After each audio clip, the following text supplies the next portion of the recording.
Alors, bonjour David Morier. Bonjour. Donc vous avez sorti récemment une nouvelle BD qui s'intitule Cuba, qui retrace un peu votre voyage justement à Cuba avec votre maman. Donc la question que tout le monde se pose d'abord, c'est qu'est-ce que ça va être de survivre à un ouragan? Bah déjà on est content. Et alors, je dirais même qu'est-ce que ça fait de survivre à un ouragan et qu'est-ce que ça fait de survivre à Cuba. Alors même si Cuba ne va pas nous tuer, mais il n'y a pas internet vraiment. En fait j'ai survécu à un ouragan, donc ça c'est cool, on est content. Mais aussi Cuba m'a fait me rendre compte qu'on est privilégié en France au niveau technologie, au niveau Fnac, au niveau Amazon, au niveau Pokémon Go, enfin la vie quoi. Et donc du coup je vais beaucoup mieux depuis que je suis rentré de là-bas, parce que vraiment j'ai vraiment pris conscience de la chance qu'on avait d'être pas obligé de lire des livres. Ouais, c'est bien d'en lire, hein, mais c'est bien aussi d'avoir le choix de ne pas le faire. Et, voilà. Et je me suis senti libéré et vivant. Parce que l'ouragan quand même, même si on ne s'est pas pris le truc de plein fouet, on a été quand même préservé de la catastrophe. Quand même à un moment tu te dis est-ce que je vais peut-être pas mourir, et donc du coup tu remets un petit peu ta vie en place et tu fais je suis pas mort, je fais un métier que j'aime, c'est cool. Voilà. Et justement vous parlez donc des difficultés par exemple pour internet, la nourriture, tout ça, on se rend compte à quel point on est privilégié en fait ici. Et il y a aussi un autre aspect, c'est la dictature avec tout ce qui est censure. Comment vous avez ressenti ça vous de l'intérieur? Bah, le truc c'est que bah déjà, ça va être bizarre comme phrase, mais j'avais jamais visité un pays sous dictature. Et c'est une vieille dictature, Cuba. Donc du coup, les gens commencent à dire « Ah oui, mais ça va » et tout ça. Sauf qu'il y a partout des peintures avec soit Castro, soit le Che, soit le troisième qui avait le chapeau de cow-boy qui a pris un avion un jour et bizarrement l'avion on l'a perdu. Mais au moment où il disait que Castro il ne devrait pas faire ça. Bon c'est bizarre, hein, enfin bref. Et Castro est dans les rues, il dit ne pas mentir, la vie c'est ça. Et quand tu sais toi, quand tu as vu les reportages, comment il a accédé au pouvoir, comment il a gardé le pouvoir, parce qu'encore son accession au pouvoir était plutôt cool, parce que c'est vrai que le mec qui était à sa place avant, c'était un mec qui faisait affaire avec la mafia, etc. C'était pas un enfant de cœur. Donc au début, Castro c'était cool. Sauf que dès qu'il a eu les rênes du pouvoir, peu à peu, il est devenu dictateur, quoi. Et donc c'est un peu dur de voir les gens vivre dans la misère, de voir que ces gens ont fait des tonnes de révolutions pour jamais s'en sortir en fait. Et finalement même au bout d'un moment d'accepter ça parce qu'ils ne connaissent rien d'autre. Et puis le pays est pauvre quand même parce que leur économie était basée sur le sucre avant la guerre. Après ça s'est effondré le sucre. Et vu qu'ils avaient fait une monoculture, ils n'ont plus rien eu quoi. Et du coup tu vois que ce pays c'est un peu à la ramasse quoi, c'est un peu dur. Et les gens ils disent oui mais le tourisme ça les sauve tout ça, sauf que maintenant il n'y a plus que le tourisme. Et du coup ça crée une sorte de c'est pas une monoculture mais c'est un monotravail, c'est vivre sur le dos des touristes. Et c'est horrible pour les touristes parce que y a tout le temps quelqu'un derrière toi pour essayer de te voler des cooks, qui est la monnaie de là-bas. Et d'un autre côté, c'est horrible pour ces gens-là. Les médecins arrêtent d'être médecins pour ouvrir des chambres pour les touristes. Parce qu'être médecin là-bas, alors qu'ils ont vraiment, niveau science, ils sont quand même très avancés et tout ça, mais ils abandonnent parce qu'ils ne gagnent pas assez d'argent. Donc ce pays, en fait, moi je me suis dit que c'est trop tôt pour les touristes y aillent. Et il faut les aider, il faut envoyer des associations, des ONG, des choses comme ça. Mais moi j'avais l'impression d'être voyeuriste. Et ça, j'étais pas à l'aise. Voilà. Alors justement, vous en avez parlé tout à l'heure, dans le fait que vous êtes aperçu que dans un milieu hostile, on a des besoins qu'on n'aimerait pas forcément avoir, on s'aperçoit qu'on est privilégié ici. Oui. Est-ce que c'est compliqué de se représenter un petit peu dans Relationship aussi, sous des travers vraiment complets, c'est-à-dire avec ses défauts, avec ses qualités? Est-ce que c'est dur de s'assumer à 100% dans un ouvrage comme ça? C'est hyper dur de savoir... En fait, au début, j'essaye d'être honnête. Enfin, tout l'album, je suis honnête. Sauf qu'il y a toujours le moment où en lisant, tu te dis comment le lecteur va me percevoir. Et moi, vraiment, quand j'ai fini l'album, je me suis vraiment dit, je vais vraiment passer pour un gros con. Vraiment, les gens vont se dire que je suis un putain mec de droite, facho et tout ça. Et vraiment, j'ai fait lire à des gens, j'ai fait je suis un connard de droite ou pas? Je pense que j'ai réussi à montrer l'équilibre où oui, je suis un relou, oui, je suis un névrosé, oui, j'ai pas beaucoup voyagé. Je pense que j'ai assez expliqué le truc aussi qui explique le choc thermique que j'ai eu avec un pays qui galère en fait. Et j'ai essayé d'être assez drôle aussi, que je suis à peu près dans la vie, tu vois. C'est-à-dire que oui, je suis névrosé, oui, je flippe, oui, j'ai angoissé là-bas, oui, j'étais pas bien, mais en même temps, j'ai fait des blagues, etc. Donc j'ai essayé de garder l'équilibre. Moi, c'est plutôt à moi de vous poser la question et de vous dire, est-ce que vous, quand vous êtes ressorti de la lecture, vous vous êtes dit c'est un sale con ou pas? Ça va? Franchement. Ça va? Bon, voilà. Après, ça dépendra des gens, parce qu'il y a des pros Cuba. Et je comprends, enfin, il y en a plein qui, pour eux, ça représente enfin un pays communiste qui fonctionne. Sauf que les gens qui m'ont engueulé, moi je connais, c'est un pote à moi qui est revenu de nulle part, on s'était pas vu depuis 5-6 ans. Et le mec m'a dit, mais tu peux pas dire ça sur Cuba. Il s'est mis à m'engueuler. Et j'ai fait, mais attends, mais pourquoi Il dit, moi c'était mon rêve d'y aller, toi t'y vas et tu balances des trucs comme ça. Je dis, mais du coup tu y es jamais allé? Et il me dit non. J'ai fait, bah t'es sûr que tu fantasmes pas un peu trop Castro? Et il me dit, mais non, franchement, moi, en étant allé là-bas, j'ai l'impression que les gens, ils ont faim, hein, quand même. Voilà. Donc, après avoir écrit toute cette série sur La Petite Mort, Oui. donc vous avez écrit des BD beaucoup plus personnels, notamment avec Relationship, Ouais. Cuba, tout Oui. ça. Donc, est-ce que vous avez l'impression d'entrer dans une nouvelle vague, d'en avoir fait le tour avec La Petite Mort et de vouloir passer à autre chose Alors, voilà. Autre question? Non, en vrai, je viens de la BD autobiographique. En fait, mes premières bandes dessinées, ma première BD qui est sortie, Il était une fois une fille que j'ai rencontrée 2 fois, c'est une histoire vraie. Après, j'ai une histoire sur mon père, c'est une histoire vraie. Après, j'ai raconté ma psychanalyse sur 2 bouquins qui sont ma psychanalyse, où je balance vraiment tout. Voilà. Et justement, après, j'ai eu envie de changer un peu et j'ai fait La Petite Mort. À cause de votre prof, je me suis rendu compte que en fait, c'était encore de l'autopsychanalyse parce que La Petite Mort, elle est petite, je fais 1m60, elle veut pas faire le métier de son père. Mon père, il était fonctionnaire de mairie, je me suis retrouvé dans la même mairie que lui. Et j'ai dit, mais non, mais je voudrais être artiste et être fleuriste, c'est pas très loin. Donc finalement, La Petite Mort, j'ai raconté ma vie, mais sans m'en rendre compte. Et après, aujourd'hui, en fait, tout artiste utilise comme matière de base sa vie. Après, ça se voit plus ou moins. La Petite Mort, ça se voit moins. Cuba, ça se voit beaucoup, voilà.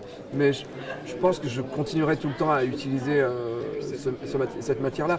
Là, dans les BD qui vont arriver, Davy Mourier versus la télévision, je vais raconter mon histoire avec la télé, versus la mort, où j'ai fait un vrai stage en thanatopraxie pour pouvoir faire une BD, pour expliquer comment on embaume des morts. Voilà. Chacun sa passion, moi c'est la mort. Voilà, et La Petite Mort, moi je continue. Là, en BD, j'ai pas de nouvel album, mais il y a quand même un nouveau truc qui sort à la fin de l'année. Là, c'est une version augmentée du tome 1 où j'explique l'histoire de La Petite Mort, c'est-à-dire comment j'ai eu l'idée de faire La Petite Mort. Et le dessin animé qui continue, puisque là, je suis en train d'écrire 3 saisons. Donc il y a déjà eu 1 saison, et là je suis encore sur 3 saisons, donc La Petite Mort, non, c'est pas fini. Hein. Et heureusement, hein, parce que la mort me fait gagner ma vie, donc c'est quand même pas mal, quoi. Alors justement, vous en avez parlé, en fait, il va y avoir, risque d'y avoir une suite, même c'est sûr qu'il va y avoir une suite avec Davy Mourier versus Cuba. Ouais, c'est Davy Mourier versus autre chose. Versus autre chose, justement. Ouais. Et est-ce que vous pensez vraiment faire une suite, faire Davy Mourier versus les Marseillais? Alors ça dépend si je vais à Marseille ou pas. Je suis allé à Marseille une fois, on m'a craché dessus du haut d'un immeuble, mais ça fait pas un album. Ça fait pas l'album. C'est sûr que j'ai signé dans la collection Shampoing avec Lewis Trondheim, j'ai signé 3 albums. Donc Davy Mourier versus Cuba, Davy Mourier versus la télévision et Davy Mourier versus la mort.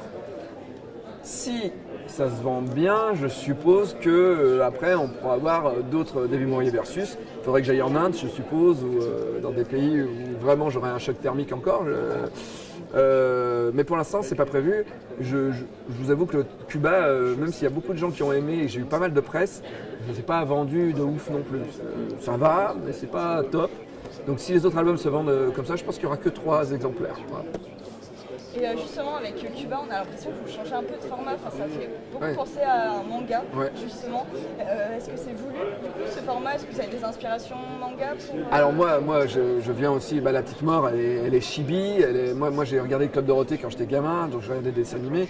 La Petite Mort, ça vient sûrement des influences du collège Foufoufou, ou des choses comme ça, ou de Dragon Ball, des grosses têtes et des petits corps. Donc oui, moi le manga, de toute façon j'ai tellement lu manga, comics que je mélange tout.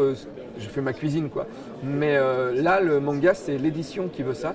Shampoing fait énormément de mangas et quand Lewis m'a dit tu dois raconter ton histoire, j'ai fait ok. Et il m'a dit c'est 196 pages et c'est en manga. Et là non, moi j'aurais pas choisi ça personnellement. J'ai eu un peu l'angoisse, tu vois, parce que moi j'avais jamais fait ça. Puis surtout il fallait que je dessine. Moi raconter un voyage, ça veut dire dessiner des voitures et dessiner des décors. Et moi je me démerde toujours dans mes albums pour faire ce que je sais faire, c'est-à-dire des bonhommes. Avec pas de fond, ou copier-coller le fond, ou utiliser des photos. Et là, là c'était un défi pour moi. Et du coup, ça m'a appris un peu à dessiner des trucs, Cuba. Mais c'est... Bon, la télévision, je l'ai fait aussi, j'ai fait des décors. Du coup, la mort, je vais devoir dessiner des morts, c'est super. Mais ça m'apprend le dessin, donc c'est plutôt cool. Mais c'était pas un format que j'aurais choisi de base, hein, parce que ça fait beaucoup de pages. Hein. Voilà. Bon, après, ça fait que 2 dessins par page, donc c'est un peu du vol. Et puis j'utilise Photoshop et je copie-colle. Donc, alors, vous le disiez, vous êtes un peu touche à tout et vous avez beaucoup d'influences de tous les côtés, les comics, les mangas. Ouais.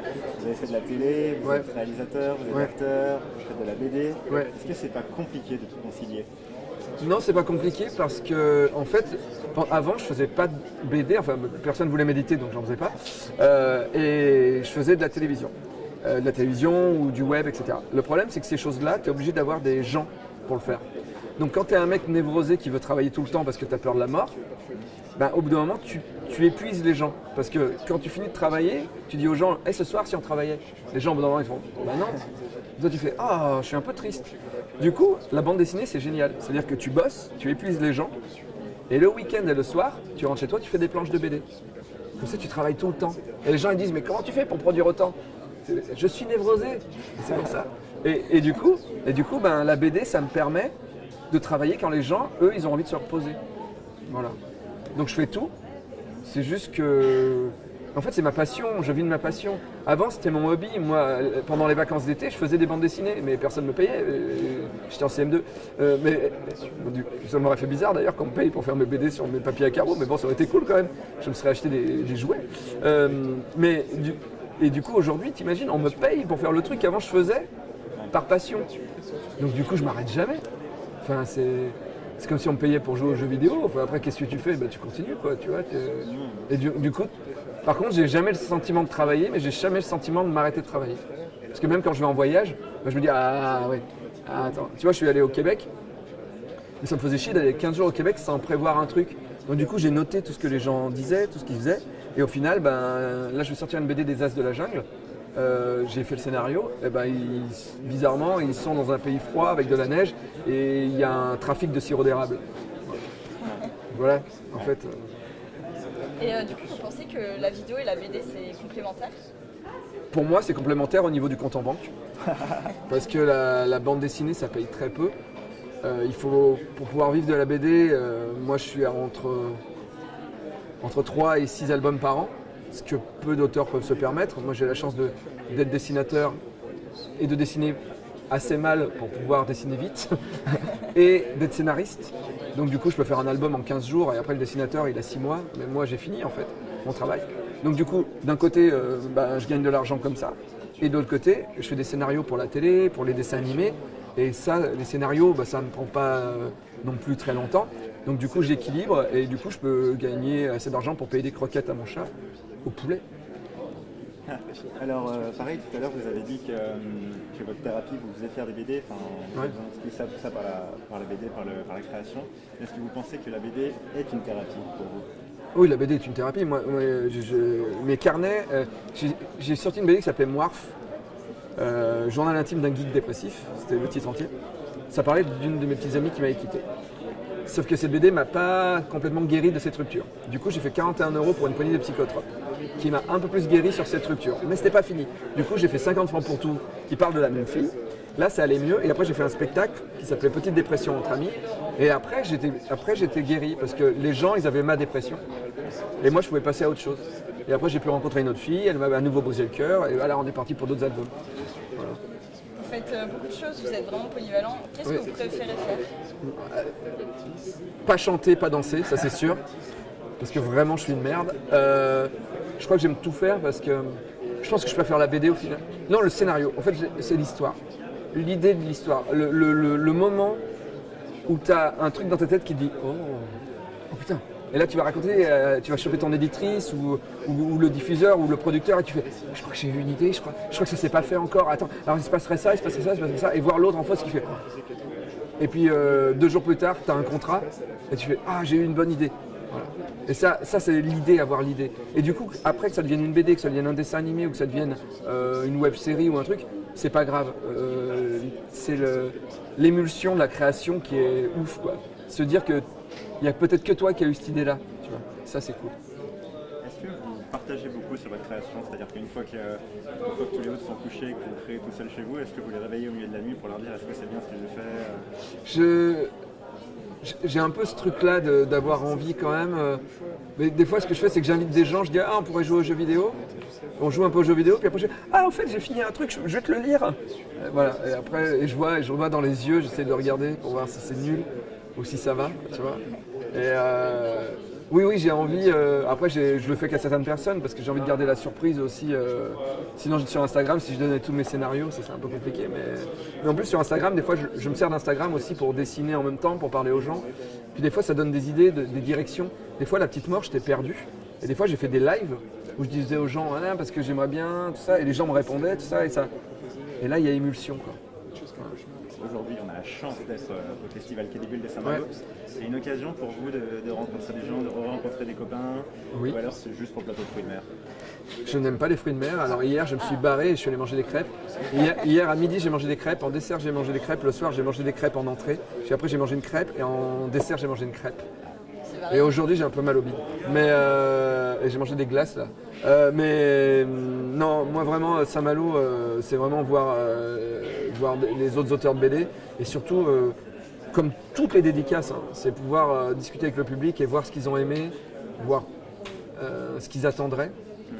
Et des fois, ça peut influencer le reste de ce que tu fabriques. Hein. Quelqu'un qui te dit un truc, qui dit ça j'ai pas aimé. Moi, c'est surtout la BD La Petite Morte, qui est née vraiment de rencontres avec les gens et d'un article d'une journaliste qui trouvait que La Petite Mort était misogyne.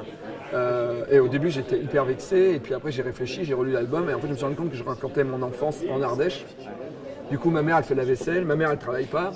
Et du coup, oui, ça donne pas une place à la femme hyper cool, mais c'était mon enfance en fait. Et là, je me suis dit, ah putain, c'est vrai que ça pue le vieillot quoi. Et du coup, ça me permet de faire La Petite Morte pour donner un message féministe dans La Petite Morte. Et par exemple, dans le dessin animé, vu que je réadapte les albums, le tome 2, qui était le tome 1, qui était plutôt sexiste, macho, on va dire, là, j'ai pu rajouter un personnage qui, à un moment, qui balance des trucs genre misogyne. Tu vois, donc je garde mon histoire, mais je dis que je me rends compte quand même de l'état du truc et je peux jouer avec. Voilà. Donc c'est très important de rencontrer les gens et de parler avec les gens.